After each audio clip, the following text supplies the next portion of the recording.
morning. This lecture video is going to go over the different structures that make up our lymphatic system. The lymphatics system, it's a drainage system that removes excess fluid from our body tissues and then dumps them back into the bloodstream. So the lymph plays a really important role in making sure that our fluid balance is right, and then it also plays a really important role in our body's defense system, or in our immune response.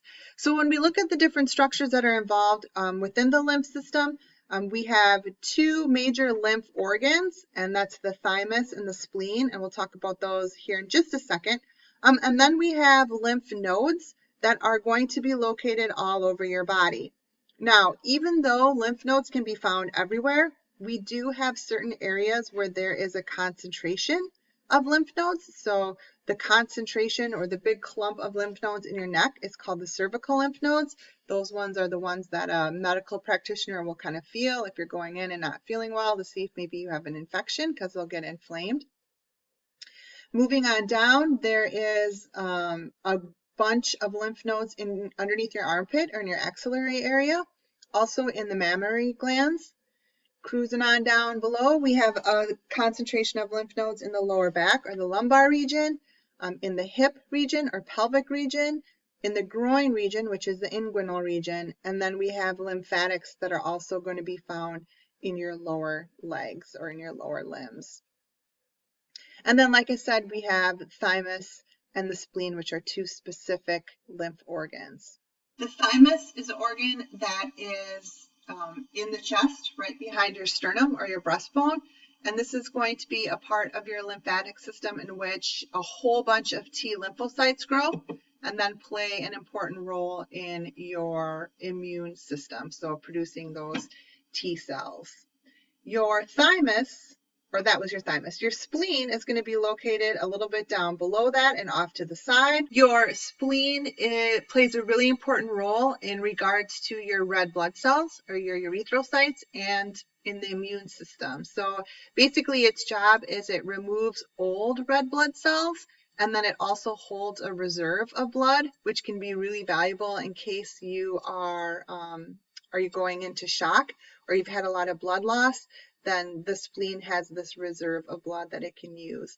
It also plays an important role in recycling your iron. So oftentimes if you're looking jaundice, where you have this build up of bilirubin, that can be a sign that maybe there's something wrong with your spleen because the iron isn't breaking down the way that it should. It is considered in the left upper quadrant of your abdomen, and you can kind of see it there. If you have because it's got so much blood supply to it and so much blood into it, any kind of damage to your spleen is going to be something that would be taken very, very serious. You would be put on a lot of rest for a while until any kind of inflammation or swelling of the spleen went back down. Spleen injuries are very serious situation. So the two main organs are the thymus and the spleen.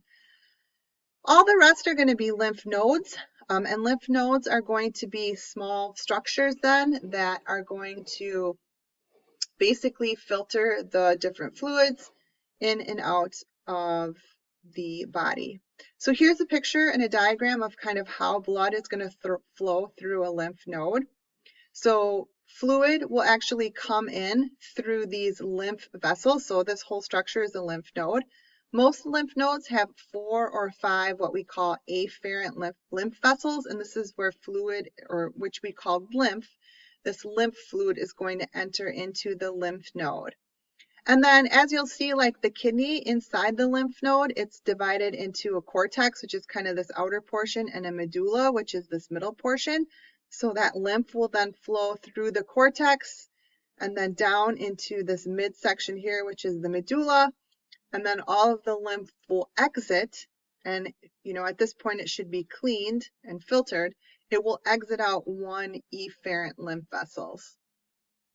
So there are more than one ways or more than one places lymph can enter a lymph node, but it all exits out the same. And then located all over the cortex and the medulla are these B lymphocytes and T lymphocytes. And these are going to play a really important in helping us fight infections. There are also valves that you can see at the very bottom of these afferent vessels and in this efferent vessels, and basically that just keeps the lymph all flowing in one direction, because again, we don't want to have any kind of backlog of lymph fluid. Those are the structures involved in the lymph, just a quick overview of the structures involved in the lymphatic system.